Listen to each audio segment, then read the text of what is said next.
चलिए अब जानते हैं मंदिर के निर्माण की असली कहानी। खाटू श्याम मंदिर का इतिहास उतना ही गूढ़ है जितनी इसकी महिमा। जब जब कालखंड चुप रहता है तब तब कोई स्थल, कोई घटना, कोई संकेत स्वयं बोल उठता है। और खाटू श्याम धाम का निर्माण भी एक ऐसी ही पुकार से आरंभ होता है।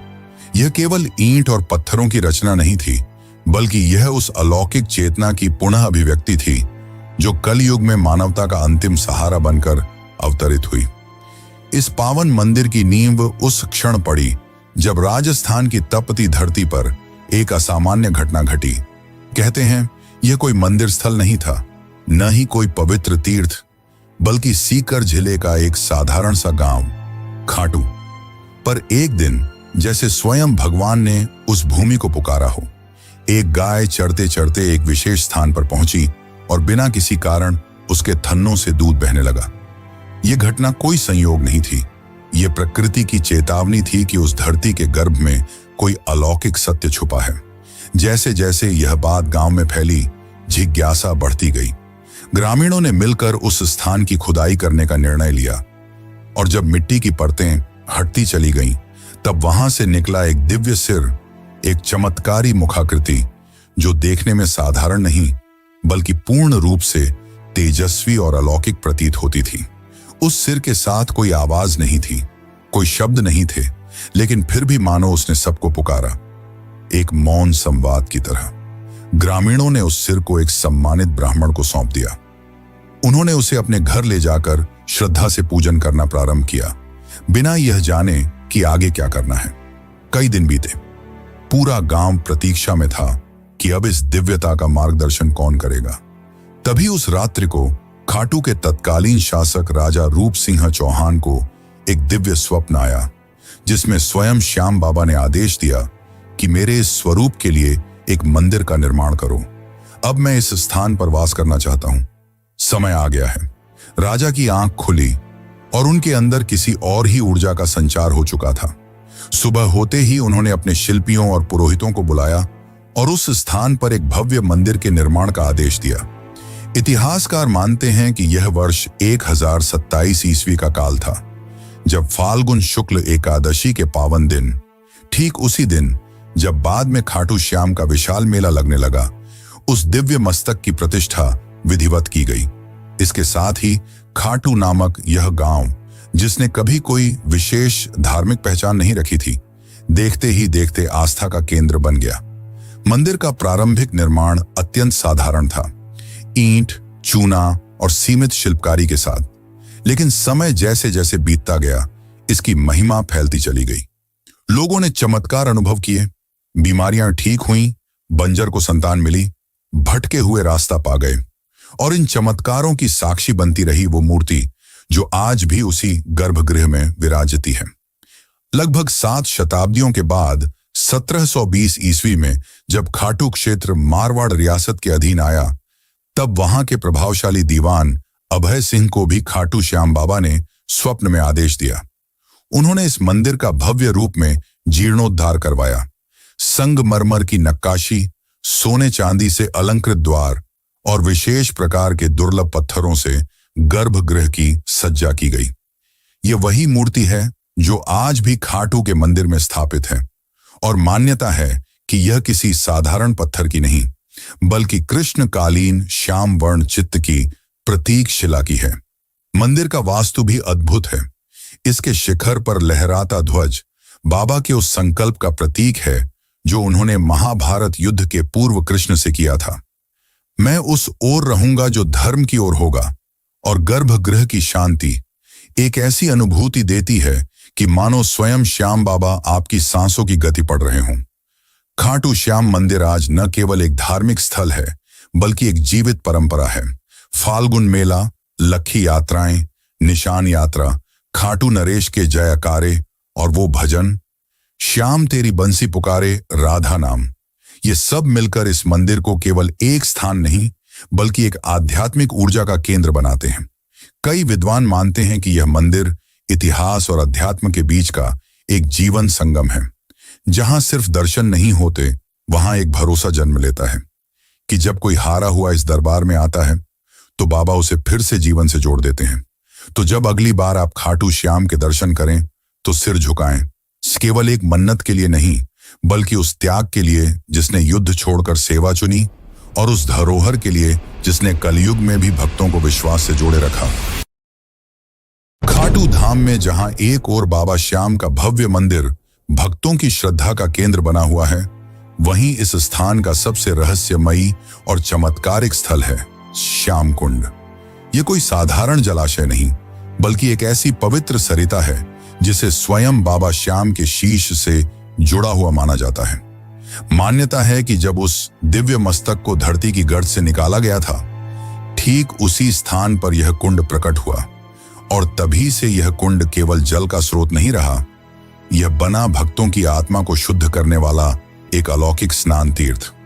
कहते हैं इस कुंड में डुबकी लगाने मात्र से जीवन भर के पाप मिट जाते हैं। श्रद्धालु जब यहाँ आते हैं तो आंखों में आंसू, हाथ जोड़कर सीने में उम्मीद और आत्मा में पश्चाताप लेकर श्याम कुंड की ओर बढ़ते हैं। हर डुबकी, हर प्रार्थना एक कहानी होती है, किसी की टूटी उम्मीद जुड़ने की, किसी की बिगड़ी तकदीर सुधरने की। कुंड का जल सदा शांत, ठंडा और निर्मल रहता है, मानो खुद बाबा श्याम उसमें समाये हों। इस कुंड को लेकर एक और बात इसे पूरी तरह रहस्य से भर देती है। आज तक कोई यह निश्चित नहीं कर पाया कि इसका जल आता कहां से है। वैज्ञानिक दृष्टिकोण से जब भी इसे परखा गया, इसकी कोई स्पष्ट जलधारा न तो ऊपर से आती दिखी, न नीचे से कोई स्रोत मिला, पर फिर भी कुंड हमेशा लबालब रहता है, और इसीलिए लोग कहते हैं कि इसका जल पाताल लोक से आता है। ये बात सुनने में कल्पना जैसी लगती है, लेकिन जब आप वहां खड़े होकर चारों ओर देखेंगे और महसूस करेंगे कि कोई स्रोत न होते हुए भी जल लगातार बना रहता है, तब एक अलौकिक सिहरन आपके भीतर दौड़ जाती है। यह कुंड अपने आप में एक मौन चमत्कार है, जो सिर्फ आंखों से नहीं, हृदय से महसूस किया जा सकता है। श्याम कुंड से कुछ ही दूरी पर स्थित है दो और पवित्र स्थल, गौरी शंकर मंदिर और गोपीनाथ मंदिर।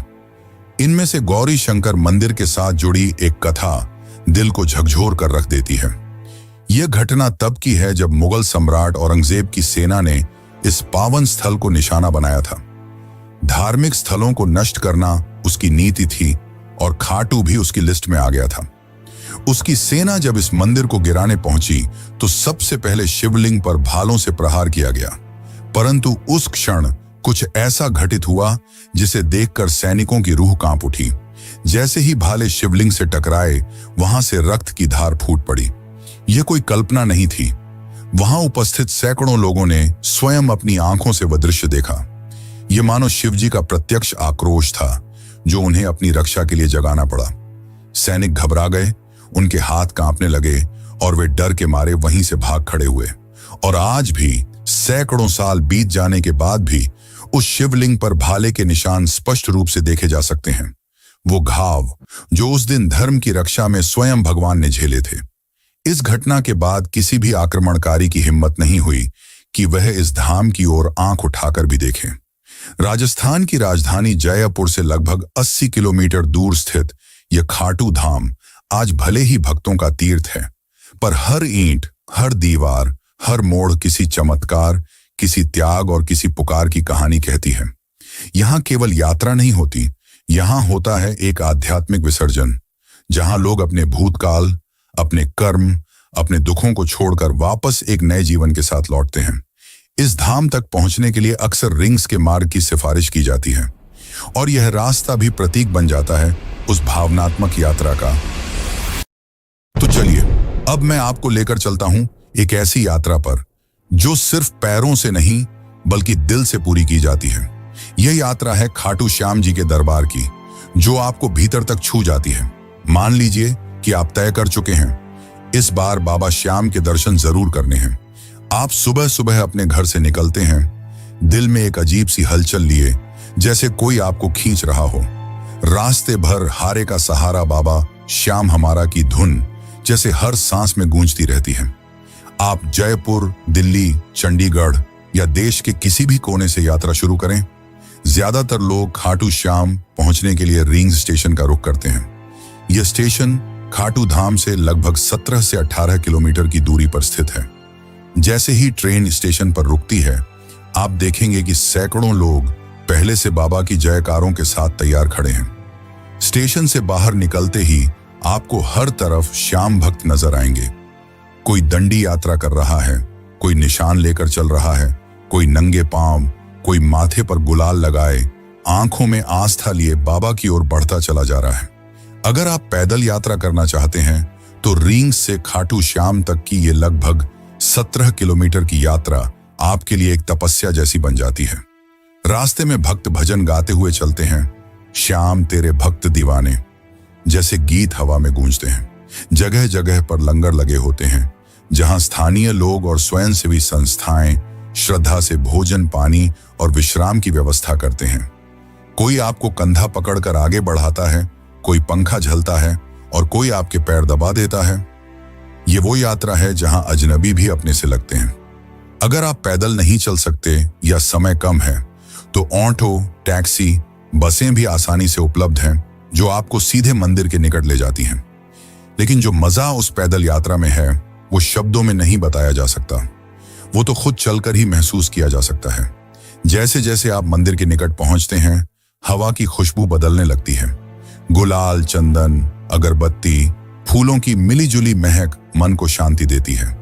मंदिर के बाहर आपको बड़ी संख्या में दुकानें मिलेंगी जहां से आप प्रसाद, चुनरी, निशान, माला और बाबा के वस्त्र ले सकते हैं।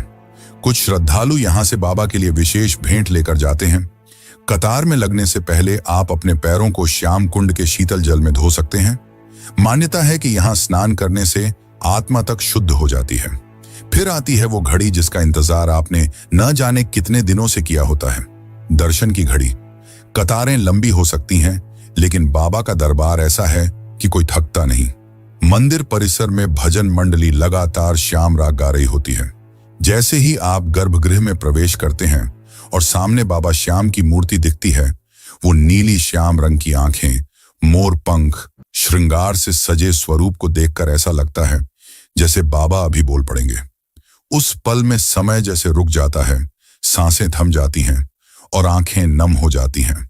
दर्शन के बाद आप वहीं मंदिर परिसर में बैठकर कुछ देर आंखें बंद कर लें तो लगेगा जैसे जीवन में जो उलझनें थीं वो हल हो गईं। बाबा की कृपा सिर पर महसूस होने लगती है। मंदिर के पास ही आपको भव्य हवन कुंड मिलेगा जहां श्रद्धालु अपनी मनोकामनाओं की पूर्ति के लिए आहुति देते हैं।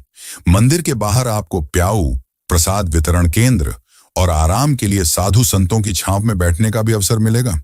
अब जब आप वापसी के लिए कदम बढ़ाते हैं तो मन भारी हो जाता है।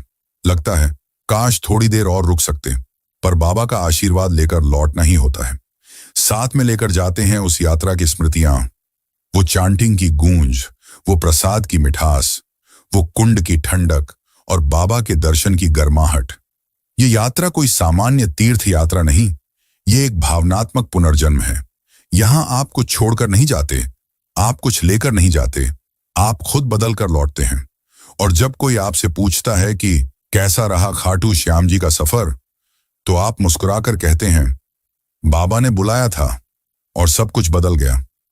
तो दोस्तों, अगर आपको ये खाटू श्याम जी की रहस्यमयी और भावनाओं से भरी यात्रा पसंद आई हो तो इस वीडियो को एक प्यारा सा लाइक जरूर दीजिए और कमेंट में जय श्री श्याम लिखकर अपने भाव प्रकट कीजिए। ऐसे ही अद्भुत और दिल छू लेने वाले आध्यात्मिक रहस्यों से जुड़ी कहानियां पाने के लिए सब्सक्राइब जरूर करें और बेल आइकॉन दबा दें ताकि अगली वीडियो की घंटी सबसे पहले आपके पास बजे।